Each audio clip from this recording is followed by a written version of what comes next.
Hello. Sorry for the delay here with Zeeshan up in the mountains of Wales is beneath the weather, shall we say. And we were seeing if we could find another location. But this will work out fine. I don't know what we got going here, but I'll just say hi and see what's up with him. Go ahead. You're muted. I can't hear you.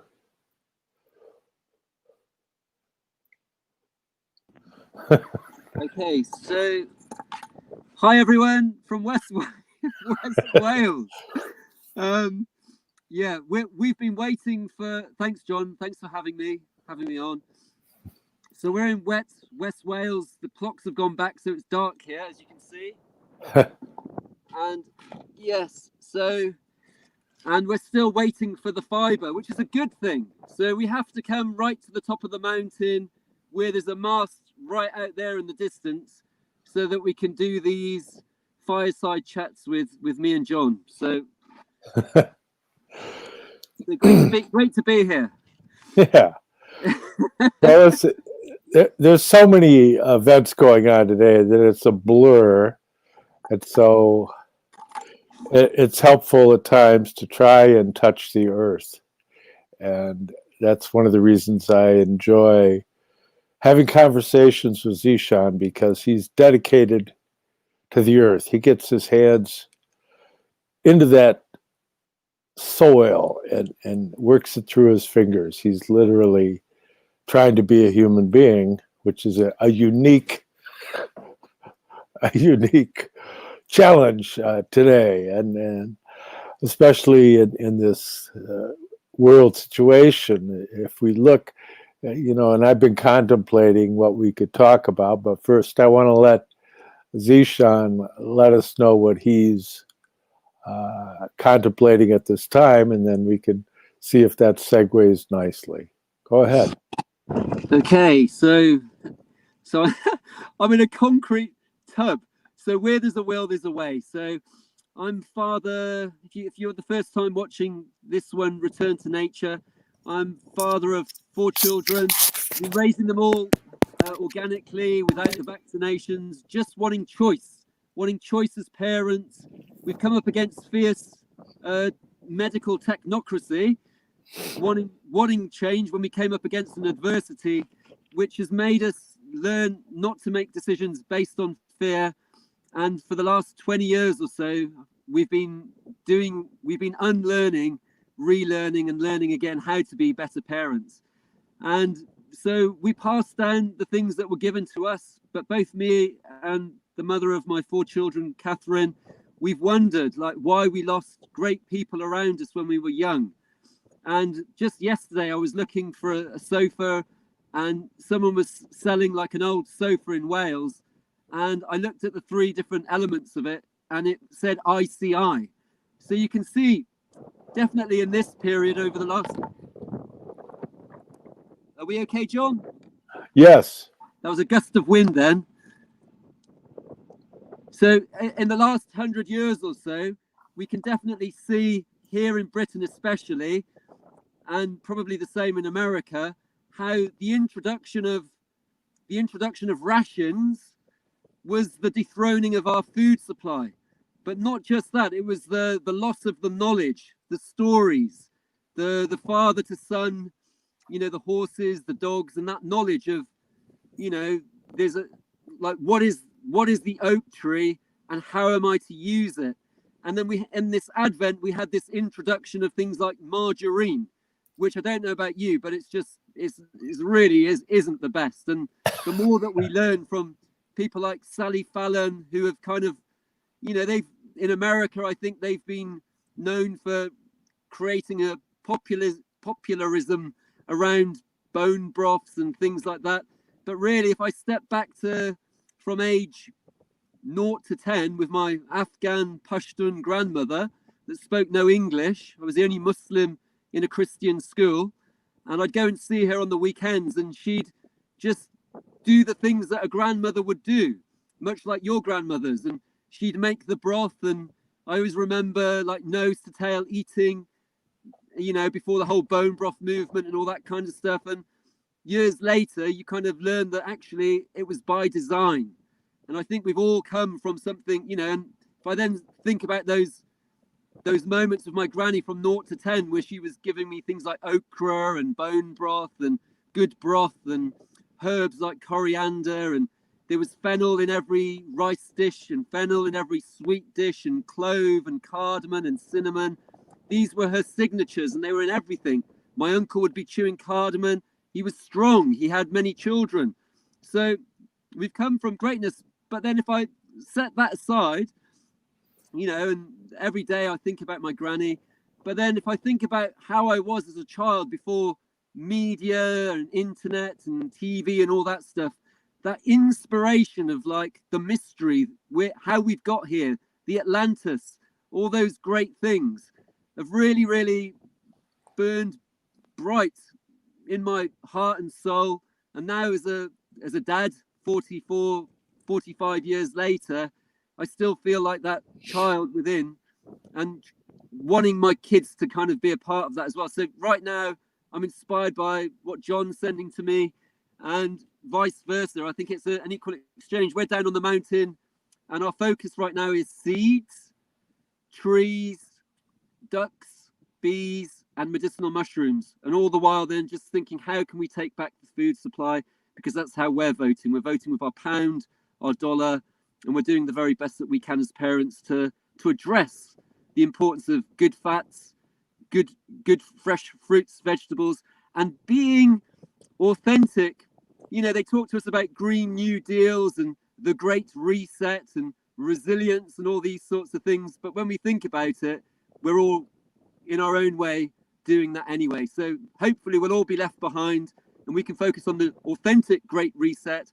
And we are, you know, every day I'm sat with the cows on the mountain, John, these bulls and their progeny, these Highland cattle with their horns. And I'm thinking to myself, these are the true environmentalists. These are the true bankers. These are the true ones working with the philosopher's stone. And on that note, thanks for having me. We're just praying for the sun. That's what we're doing, really. We're just praying for the sun. Oh. Yeah, that's a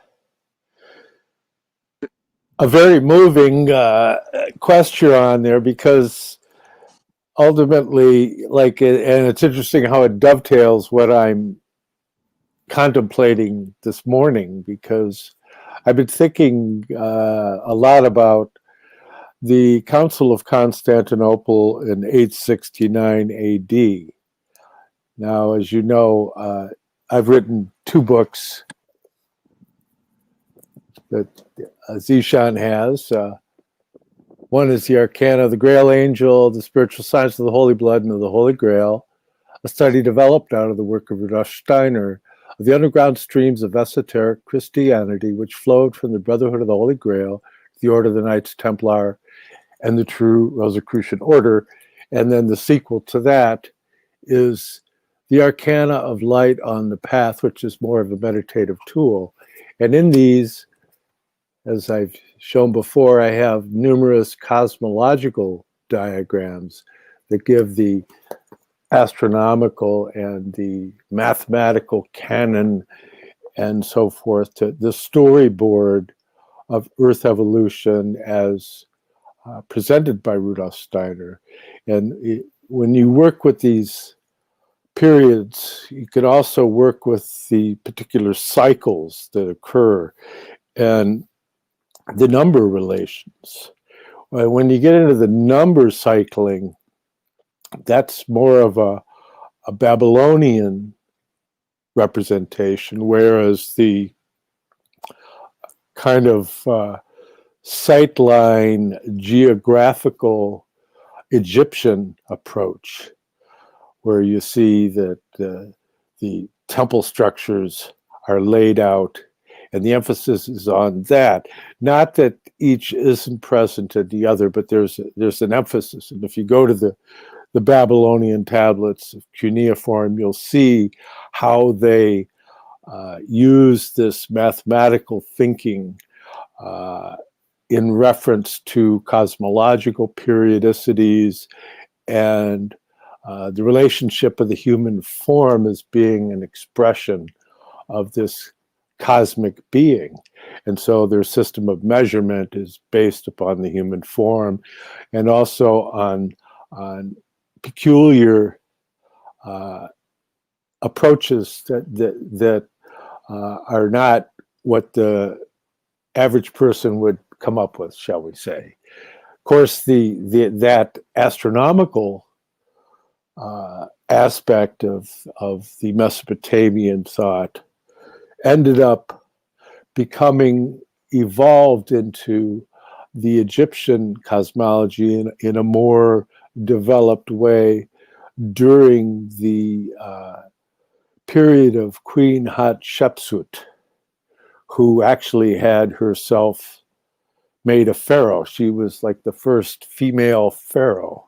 So she's the ultimate woman's liberation figure, I guess, from that standpoint. But she had an advisor who is called Senenmut, or in some writings, Senmut, S-E-N-M-U-T, or S-C-N-E-N-M-U-T. And Senenmut is interesting because he's a commoner. He wasn't of the royal or even noble blood. He was just a commoner who happened to be a genius. And he became the chief advisor to Queen Hatshepsut.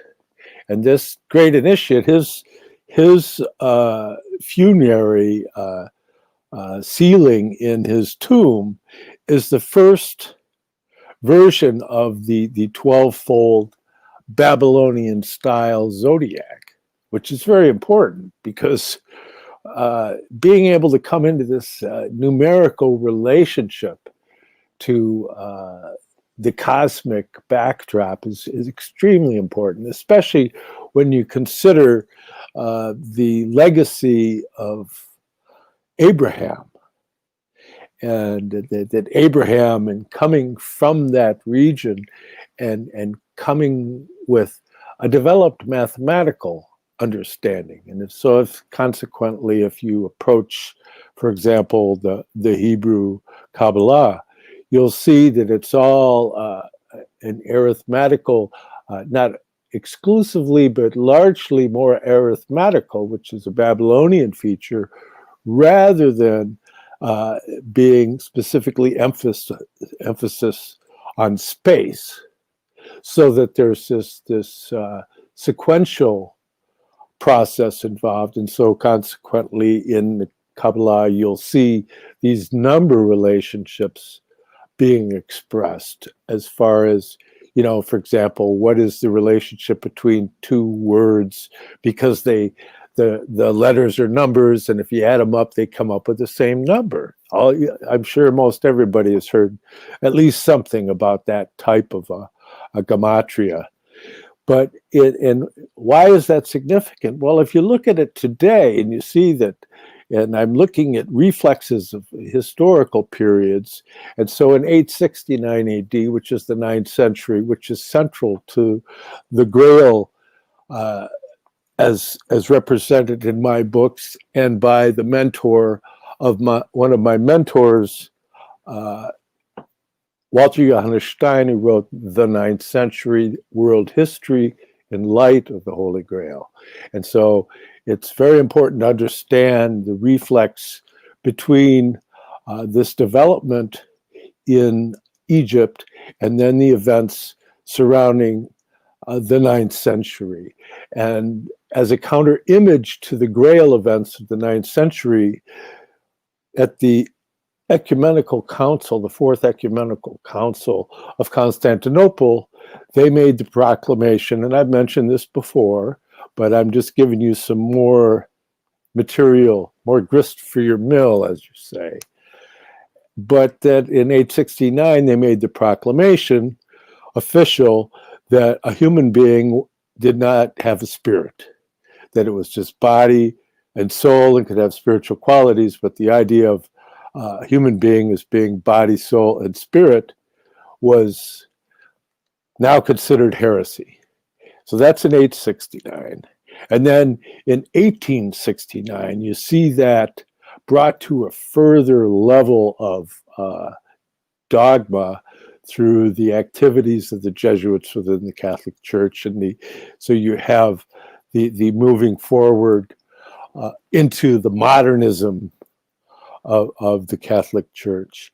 Meanwhile, in the technological world, you see the events surrounding the year 666, which is in the 7th century, preceding that, and that there's these events that take place in a city called Jundishapur, which was where the writings of the Greek philosophers ended up in Syria as a result of the expulsion of the philosophers, right? They were, Zeno kicked them out, so they went to Syria, and the reason we have the writings of Plato and Aristotle and the Neoplatonic writers and all this Greek treasure is directly related to that event, because the philosophers went to Syria, and in Syria, the writings of the philosophers were translated into Syriac and into Arabic, and then it was the Arab translations that fed back into Europe, okay? So that there's this, like a stair-step relationship to that thinking, and there's always I don't know if any of my listeners has ever translated a poem. I do it at times just for fun. I'll translate a poem out of another language, and the choice of words, the way you translate it, believe me, it makes a big difference. I mean, for example, if you just take the first verse, in the beginning was the word, or if you go into, say, Bereshith in Old Testament, okay, Bereshith, and you start working with that, and you take that first verse of Genesis, and you go about how the creation came forth. But if you look at the translation that was done by the Frenchman Fab Dauvet, is quite different from the one you usually hear about, because what does he say? He says, the hard-making power moved across the contingent potentiality of being. And of course, that's the translation from the French of his translation from the Hebrew. So why am I saying all this? It because it has to do with connectivity, and you can fall into an abstract relationship to your daily experience through falling prey to that, because what's going on today really strongly developing, since if you go like there's 666 at 2 times, what is 2 times 666, right? What is that number? Come on, I'm waiting. Somebody tell me. Okay, anyways. Why don't we talk about the number 1998? So when was 1990? What was going on in 1998? Well, that was let's see, Bill and Hillary Clinton were co-presidents. And so you have this, yes, they are. And so you have this continuation of a counter image, but taking it deeper, because in 869 they said that the human being didn't have a spirit, that it was just soul and body. Well, in 1998 you see this development of technocracy really building up a head of steam, and what do they say? Oh, a human being there's no soul. It's a soulless existence amongst the materialistic, demagogue, technocratic people. They think that thoughts are some kind of result of chemical activity, and when you die, everything goes dark, so who cares what you do? There's no consequences for anything. And so that's kind of the counter image of what Zeesh is just talking about trying to come into a living relationship with nature. So let's let him continue and see what he can come up with as a reflex for what I just said. Hey, John. My God, there's a big gusto coming straight through. Okay, well, that was pretty fascinating. Math isn't my strength, but all I know is, you know, this Gandhi Shapur and all of these things, and whatever led, you know, the Greek, the Egyptian, the Greek, all these different people to kind of bring these melting pots together. Essentially, they've all brought us here today, haven't they? And now we've got, you know, I hear about your friends Douglas, you know, who's, you know, is probably like a Rudolf Steiner, you know, and he's able to have that. Maybe he's able to look at the Akashic record. You know, I've met people from Hawaii, and they have their Lemurian gifts and all these different things. You know, Zeesh is the Earth monster. You know, and today I heard something about like a Goethe poem, and how Tesla had heard that Goethe poem, and that helped him be able to bring the alternating current to us today, and all those sorts of things. And you know, it seems to me like we're at this pivotal point right now. I think we've actually won. I think we've essentially won this battle.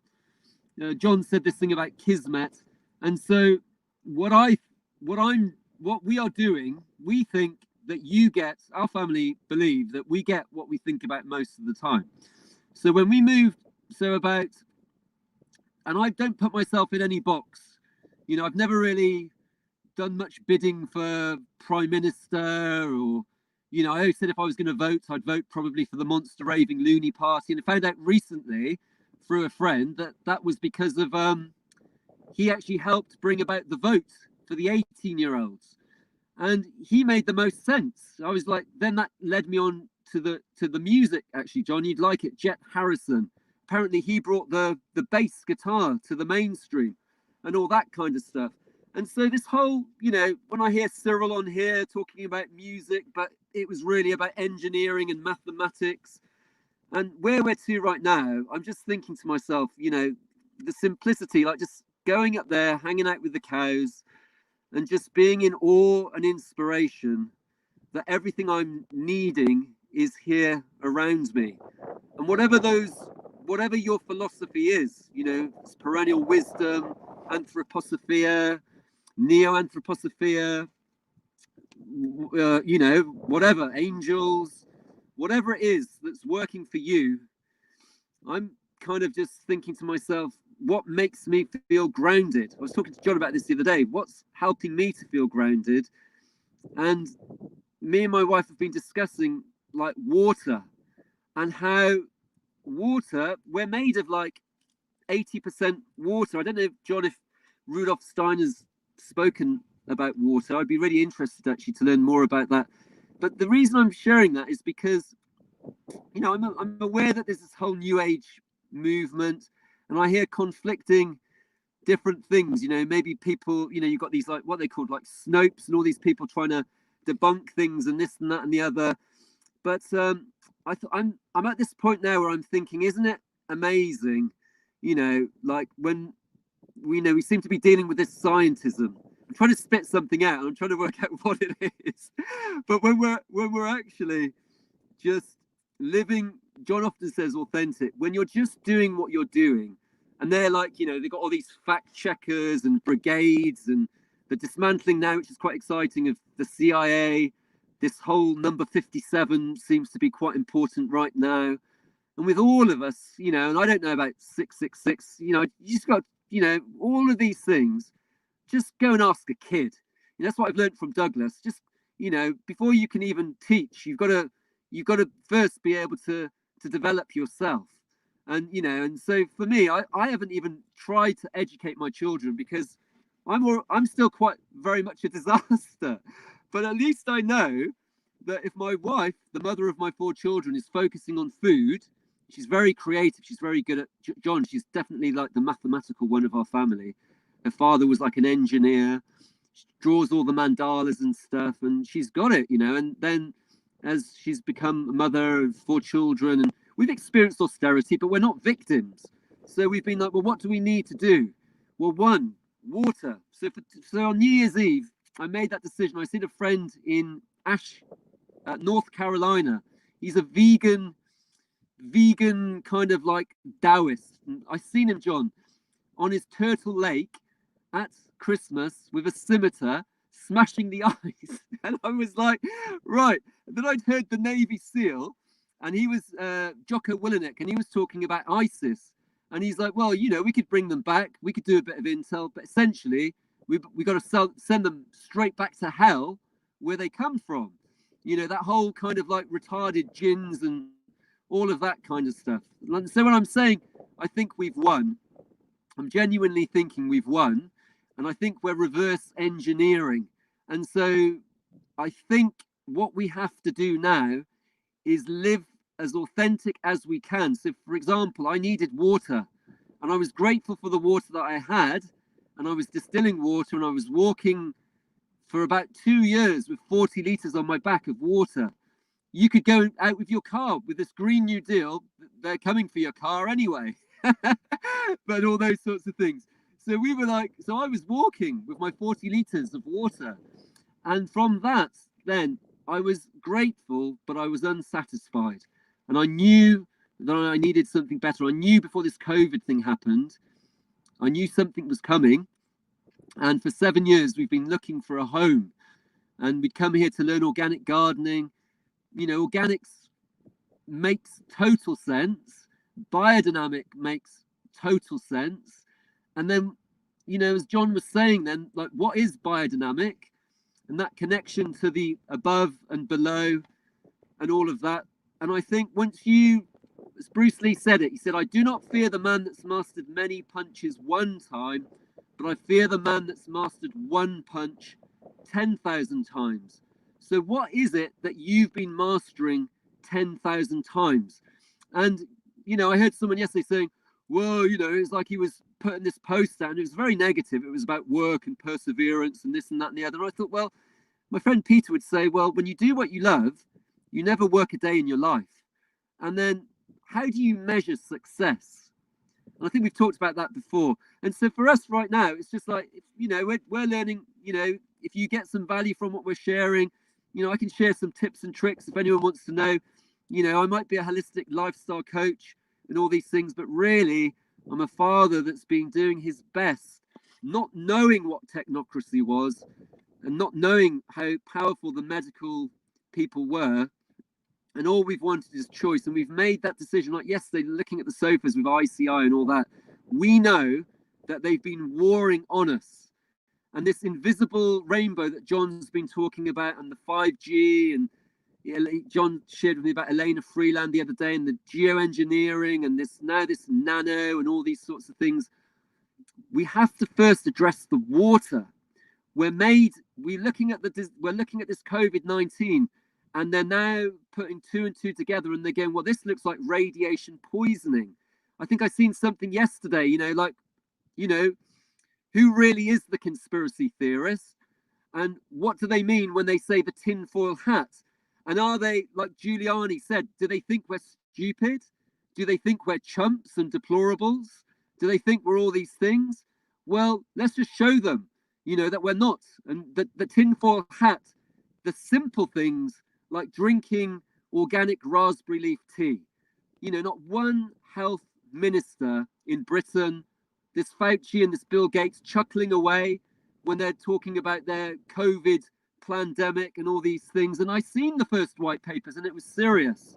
And as a father with 2 children with an incurable diagnosis, I was concerned.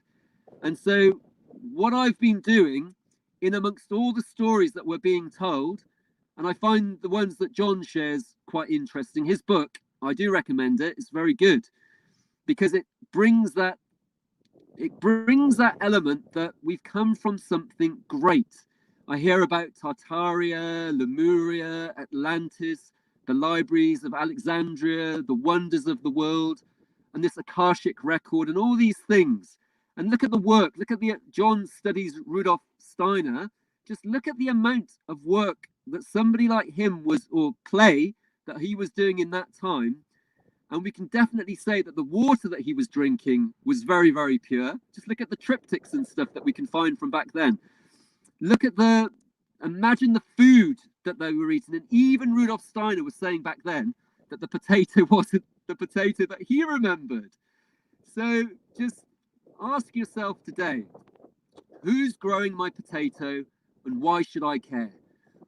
Who's in control of my water? And if I'm not in control of my water, who's in control of my water? And you can go out today and just look at works by people like Masaru Emoto and what he was sharing about water. It's very wonderful. Or the works of Victor Schauberger and what he was sharing about water. Or more recently, the no dapple, the mini Waichoni in America, and how the water that you're drinking today is the water that your ancestors was drinking. The water that you drink today from the living stream is going to end up on some Machu Picchu mountain with some Peruvian llama. Are they llamas that they have up there or whatever? Heard, like, pink pepper harvesters, that Pachamama. So I think if we start with water, and we're at a wonderful time to learn about water.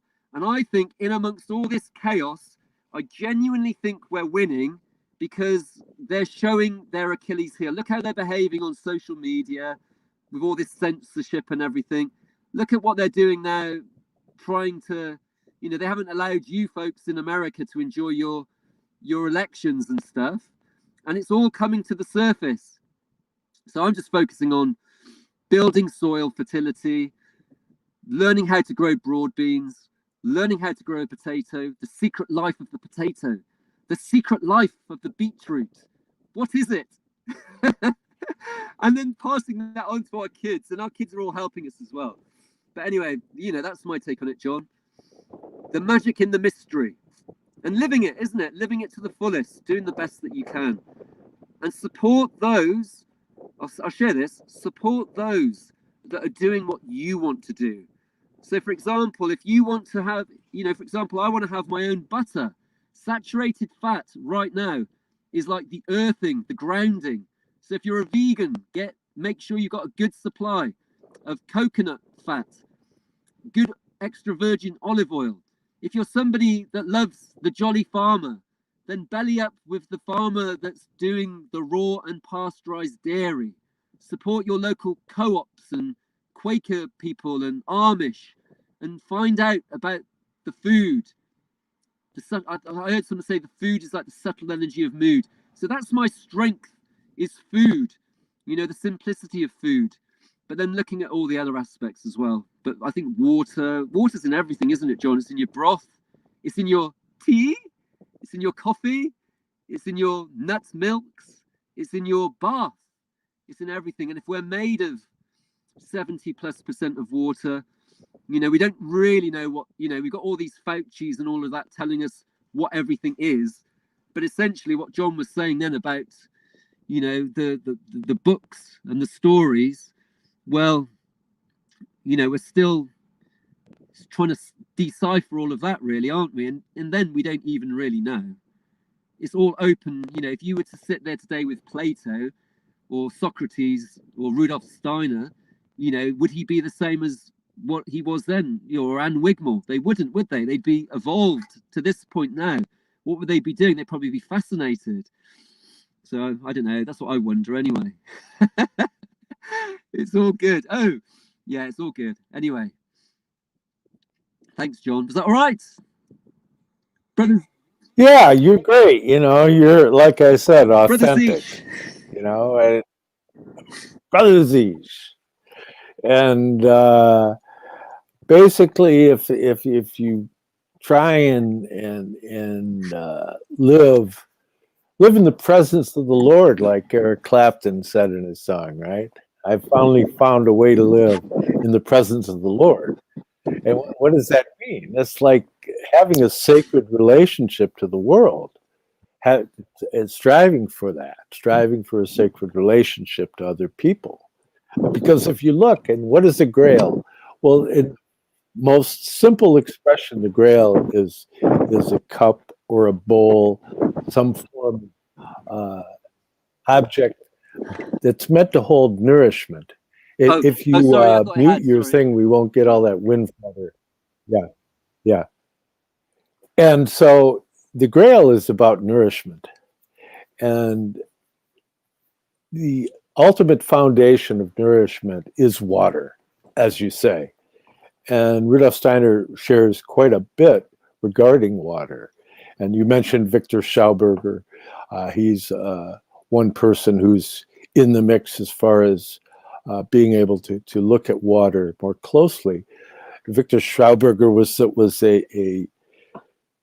a keeper of the forest in the mountains in Central Europe, right? And he solved the riddle of how do you get trees down from up on the mountain where the loggers cut them down. How do you get them down? And they were having such a time trying to take them down the river, and then they had to have guys with poles to get them around the curves in the river. You know, they had to push them. They all get mashed together. And Victor Schauberger, who was an acute observer of nature, had said, well, no, what you have to do is you have to work with the water. And so he laid out a plan for them in which you would hollow out the basin, the bottom of the river where the corners were, and that would cause a spiraling vortexing of the water.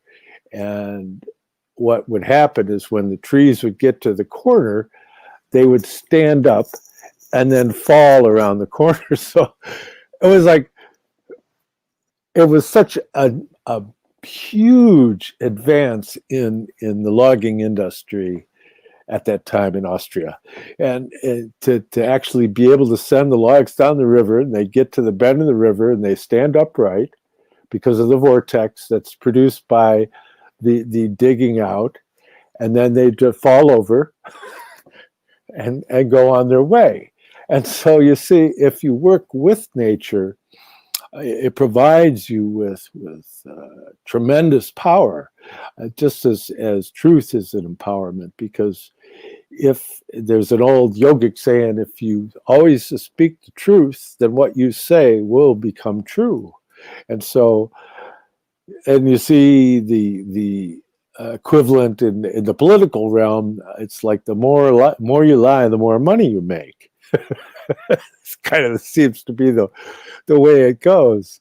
And if you look at actually the way they approach it, it's with this kind of strange grasping for power becomes the central issue, and the retention of power, and this real clinging mammon impulse.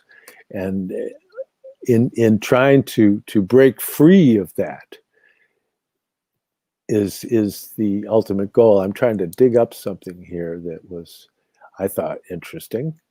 Yeah. Yes, there was a mention. For example, if you look at the fresco on the BBC building, it says "Abscolta." Well, what does that mean? Well, that means basically obey. So they want you to go along with the program. And they want to determine how you're going to approach the world. And one of your defenses is to come into a wholesome relationship with water. That's a real power.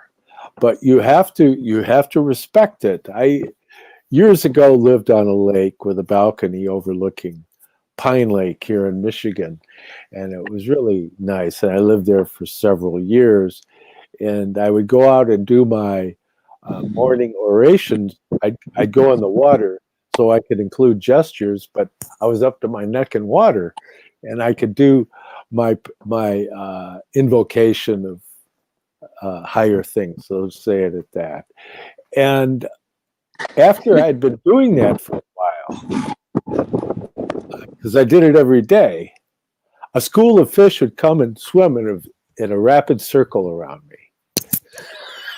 Like these little perch, you know, it's like, and they're like just swimming circles around me, like really fast, you know. And I realized that I was really getting in touch with this the spirit of the lake, so to speak. And I lived above a marina, and there was all these power boats. And to tell you the truth, I don't think that the lake was too happy, because after that happened with the fish, I had a dream, and there was this woman who was the narrative in the dream was that she was the most beautiful woman in the world, and you looked at her, and she's looking at me, and she's getting closer, and she's getting closer and closer, and then until finally she gets right in front of me, and the beauty was absolutely polarized within the look in her eyes, that the gaze was the absolute, you know, antipathy of all that beauty, and it's like terror, you know. It's like the dark side of the natural world, and so we have to respect these natural forces. And that was around the time. And then after I had that dream, I had acquired recently a copy of Lord Dunsany's Dreamer's Tales.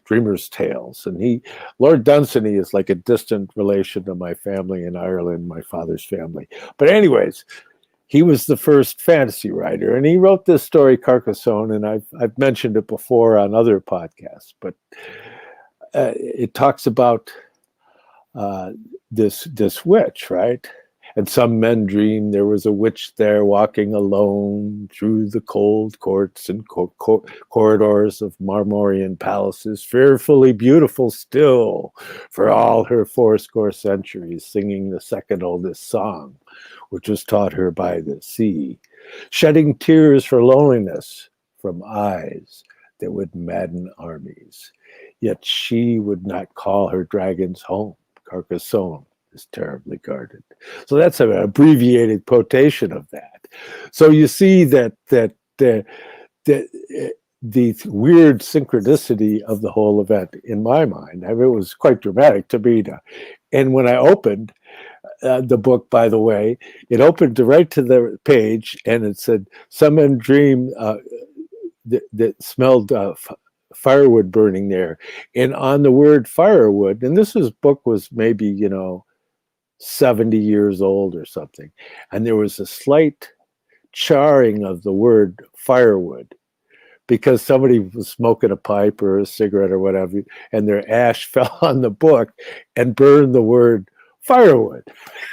So it's like it's all interconnected, as is nature. Everything is connected. And that connectivity that we're taught, I was discussing earlier with the Babylonian numerical measure, number, and weight, whereas with the Egyptian is more the spatial aesthetic view. And in coming into relationship with these things in a wholesome way. And one tool to do that is water. And there's a lot of interesting work that's been done by Victor Schauberger and his studies on the flowing of water, the gentleman I was telling you about who got the logs to go around the corner. He did a lot of studies in vortex phenomenon. And when I was working with Ralph Marinelli in the heart research, and because Rudolf Steiner had said the heart is not a pump. And so we were able to, through our research, it ended up becoming a published medical paper, the idea that the heart is not it can't be a pump. It's structurally impossible for the heart to be a pump. Just from the standpoint of the bottom apex of the heart is just merely like a thin tissue, or it's like a hinge. So that if there was any pressure going on in there, you'd have a blowout from the first heartbeat or so. And so we were able to disprove that the heart is not a pump. But then what is it? If it's not a pump, what is it? And it's a type of regulator, but it works in ejecting the fluid because the heart rotates when it beats, right?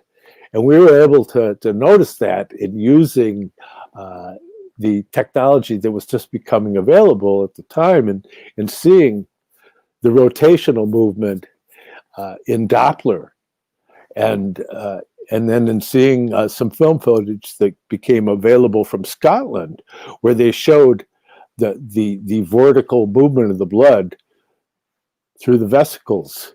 And so there's that vortex dynamic of fluids that is very much, it strengthens the capacity of fluids, or water in particular, to be more of itself.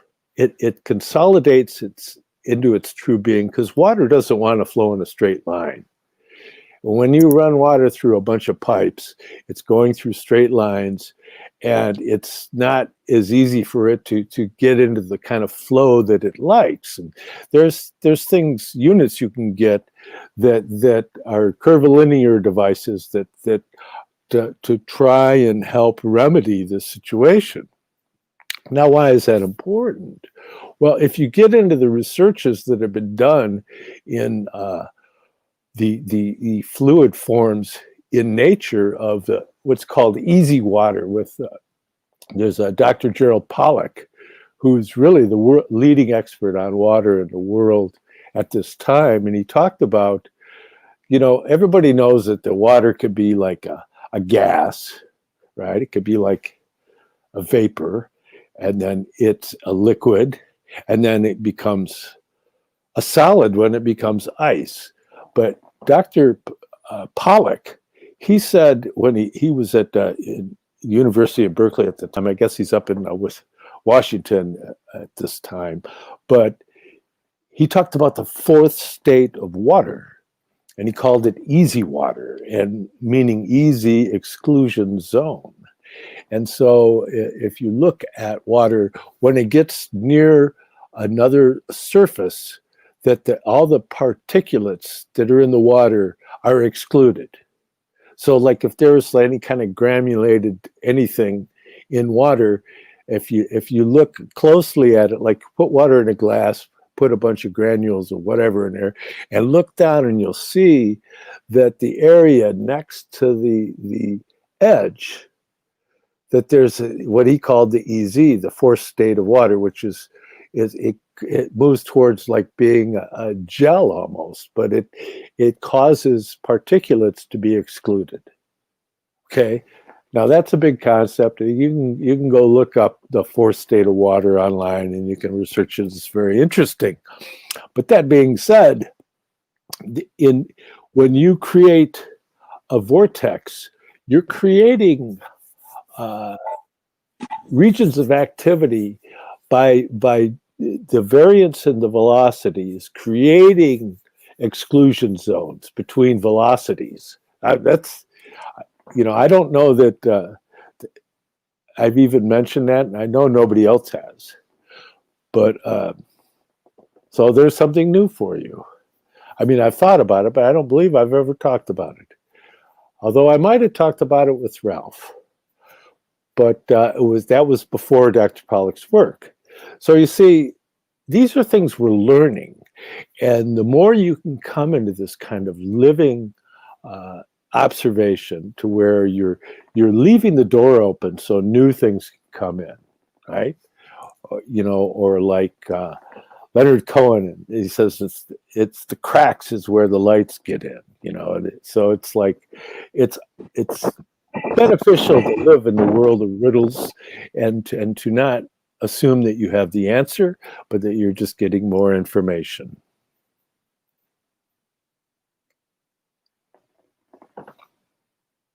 You there? Did that give you some things to grok about? You're on mute. Mute, you're muted. Yes. It's a moot point. Yeah, hey John. Hey. How's your battery? Oh, you muted again. I know. It keeps muting. Wow. It won't. Okay, there you go. Oh, it won't do it. The wind keeps pushing the mic. Interesting. Let me stick my head in. You're getting. See, you're getting muted by the wind. You see, it's like that. I had the fish swimming in a spiral around me. It was probably that lady with the intense eyes. I didn't even realize it at the time. And so you got the wind swirling now. I've said to you. Yeah, I've got the wind swirling, and yeah, it's what John said. Honest to God, because Grant, he was mentioning the force of nature and how she is like totally. Like I'm on this mountain right now. It's freaking crazy, and there's those moments where you're just kind of like you're on the garden. You might come out with what do they say? Like monkey mind and all of that kind of stuff, and eventually something so simple and beautiful like you have so many people going, oh, an eagle, and all these great power animals, but it's amazing when you see the little nuthatches kind of doing like kamikaze out of the trees, and like the robin coming in and just seeing what you're up to, and that moment where you just come to that place of stillness. You can call it mindfulness or whatever, but it's just doing what you're doing, and then coming to that place of awe and inspiration. And sometimes I'll say to John, I'll say, well, because my granny didn't speak any English, she didn't speak much, but I sit in her lap. It's kind of coming, there's a few things that are coming up. Always when I'm around John, the Chartres comes up, so that maze is very important. Like, think about that. Think about who created that cathedral, why they created it, and the fact that it was all designed.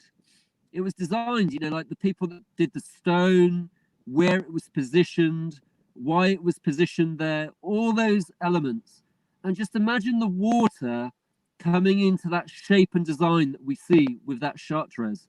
And then we see John's talking about the spiral and how we see that Fibonacci in everything, like the snail, the wonder of the pupae from the butterfly, just the butterfly, the colors of the buddleia, the colors of the sweet pea, the smell, the fragrance, the intoxicated bees in the thistle, all the the cow just there, still breathing as the earth. Like I look at the cows and I think, wow, are they just this emanation of like the earth, like these earthly beings, just an emanation? John sent me this funny thing with this like toad. It's like it's trapped, and it's like probably going, and then there's at least Alex Jones is there. They're going, we don't want the frogs being freaking gay, because there's something in the water, and it's like if we're not conscious about what we're putting into the water, if we're not conscious about what we're putting onto our skin and into the water, but then also back to Granny, like being in grandmother's arms and just rocking in her arms, and the things that she was doing, like any mystic, grounded, loving, unconditional grandmother. And for her, it was like she used to give me these little purple books. I think they were like maybe Qurans or these little books, and they were like little charms wrapped in purple. And she'd have me like kiss them 3 times and put them to the crown, to my third eye, and I'd kiss them. And and then she'd always wore turquoise on her hands, and she used to have this lovely little pot, a pandang pot. She was a lovely lady, and you'd come and see her on Saturday. She was always sat there, and she used to love wrestling. And she sat there like, because that was like a form of like light comedy or theatre, isn't it? Like fun, joy. This has been quite important today on this live. I think it's about the joy. Where is that joy? Are you able to talk to your producer about the food? But with my granny, I couldn't really speak to her, but she was giving me a try. Obviously, I was her pride of, and I'd sit with her, and out would come this silver pot, and you could imagine it like the dish running away with the spoon, and out would come these little silver spatulas and this green leaves. And she'd get these lovely green leaves in the palm of her hand with this lovely, beautiful skin. And she'd go brown paste, like brown paste and lime. And she'd put it onto the leaves. And then got this beautiful ornate crusher, and she'd crack this betel nut, and she'd gently place it into as a condiment or a panacea.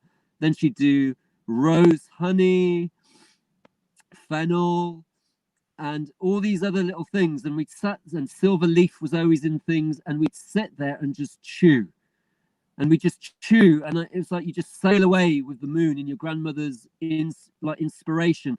And on those days that are calm, because Mother Nature, she gives us the calm, she gives us her wrath, like the wrath of Khan. She gives us the wrath. But then when John was talking about this queen in Egypt, in our knowledge of who we are, and we don't know much, these sort of like royal families kind of do know who they are, but they've tried very hard to destroy who we are, where we come from. But I know I've picked up little bits along the way. And when I was a little kid, my uncle Jim gave me the one who chewed the cardamom, gave me this catapult. It was all the colors of the rainbow. It was like something you'd see in Native American Indian. The beadwork was very elaborate, and it was all the colors of the rainbow. Then one day he gave me my ceremonial cap, and that was all the colors of the rainbow before lead dyes and all this. You could see the pigments of Mother Nature with this bright pink pom-pom. And I was given that. I remember one day giving it to a kid called Christian, because I was more interested in his little skateboard. So I gave it to him. But I find that quite interesting that I gave my ceremonial catapult to a boy called Christian, the only Muslim in a Christian society. Well, anyway, long of the short, I think when we get into our sleep, when we get into that, knowing about the sleep hormone, the melatonin, before we go to sleep, if we just start to bring in those blue, purple pigments before we go to sleep, like every evening now we have like apples, and we have them baked because it's that time of the year here, and we try and pick the food that isn't being forgotten. It's not good to waste food with people hungry in the world. And so we pick the apples, the windfalls. And my son Akira, Solar Moon, every evening he does cardamom, cinnamon, clove, and fennel seed in with these baked apples that he decors. And then he adds raw unpasteurized butter. And then we enjoy that with like chopped Deglet Noir dates. And we explore it, and sometimes we might have mascarpone or some unpasteurized cream, and that's become our ritual.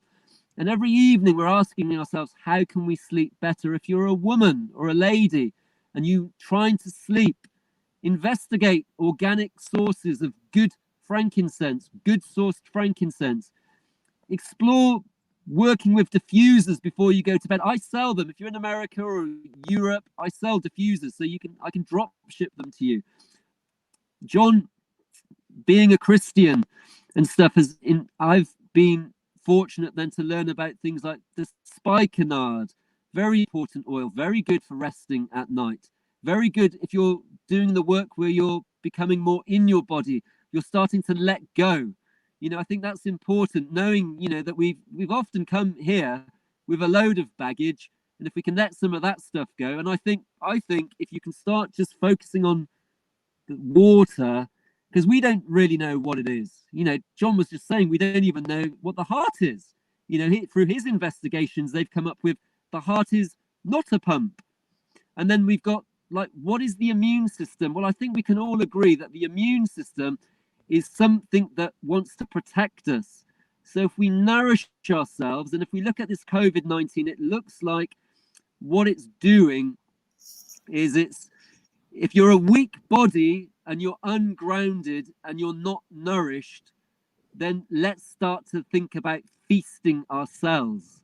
Let's start thinking about feasting and nourishing ourselves and grounding ourselves. And what is it that makes us joyful and happy in this world? And so, I'm really grateful, actually. John's books keep that mystery. Like at the moment, I'm like wondering about Atlantis. That's what John asked me at the beginning. What are you wondering about, Zeesh? But also that was sharing about the ceremonial cap. Well, we were the sons of Joseph. I don't know what that means, but you know the story where they try to kill the son, and then he ends up with an Egyptian and helps him to read his dreams. So it's possible that I was just some kid from Abraham bloodline, and but I do know that those dreams where you wake up like a breath of fresh air, I think that's worth going to sleep bidding for. And when I was saying at the beginning that I think we've won this battle, I have two children that have had an incurable diagnosis, and I've been bullied. But I'm not a victim. My granddad was called Victor Gabika. He was a Basque man. I'm Basque Irish as well. And so that's the Catholic stream going on in there. The Tuatha de Danann and all that kind of stuff. The Haider and the wisdom, which you can find that in Austria as well, John. I'm wondering actually at the moment about Haider. It pops up in, I've just got some biodynamic wine and it's got Haider on it. So I'm like, but you go to the great Western Columbia in America, where the great arbor vitae grows, the tree of life, you've got the Haida Indians there that look very different to the other Indians. But Brother Zeesh lives for the jaybirds, the corvids, the crow. When I look to the west, to the America, which they tell us is the west, but I wonder, and I look there and I see great wisdom in the landscape. And there's great, you folks, they may be giants. You've got these great boulders here. I think we're this little young island, we're just this little, but what's fascinating, I was talking to my friend Sean about this today. Let's not be delusional. We've got the Queen in London. Now, the Gabriels often talk about her, and it's very funny. They do make me chuckle. And it's very good what they say about their oak tree being rotten to the core, because they're not talking about any common sense. And they're, I don't know, I think they're living in cloud cuckoo land. But anyway, there's them. But then you got the Zagamis down in Rome. And then you've got them down there, the Roman, the papacy, all of that lot, the spiritual aspect, the Caesar, and all that lot down in Rome. So you've got the spiritual in Rome, which Leo and John cover. Then you've got the London, the banking system, which our friend Reverend Parry is in the heart of that belly of that beast. And then you've got Washington, District of Columbia, the military arm. And now we've got all this stuff coming up with the 57 and the fascination. And all I know is we're all in this together. We are all in this together. And the more solutions, we hear about Ike and all that saying the answer. Well, the answer is just we've got to get shit done. And it's the quality of the shit that we're working with that matters. Like in the Rudolf Steiner, they're working with the horns, the valerian, the bark, and keeping it all in-house. And the more that we can use the words that they're playing with us, let's live the Great Reset. Let's do it. Let's do the Green New Deal. We are it. We can't get any more green. We're living it. We are resilient and we're doing all of those things. And we just have to, like what Dr. Steve Pachenik says, each one of us is the art. Well, he got dropped off. Maybe his battery ran out. But that's okay. That was a nice little litany. He may pop in again or he may not. But I don't want to forget to share that if you want to contribute towards this endeavor, you can donate at paypal.me/John Barnwell 888, or for Zeeshan at paypal.me/Visionary Life Hacks. That's Visionary Life Hacks, and hacks is HAKZ. And all these and the links for my books and for Americans for Innovation and American Intelligence Media and the Rudolf Steiner Archive and all of that are available and posted below the YouTube broadcast and the Facebook broadcast. And I want to thank you all for coming on board on this Tuesday, and don't forget to be human. Thank you very much.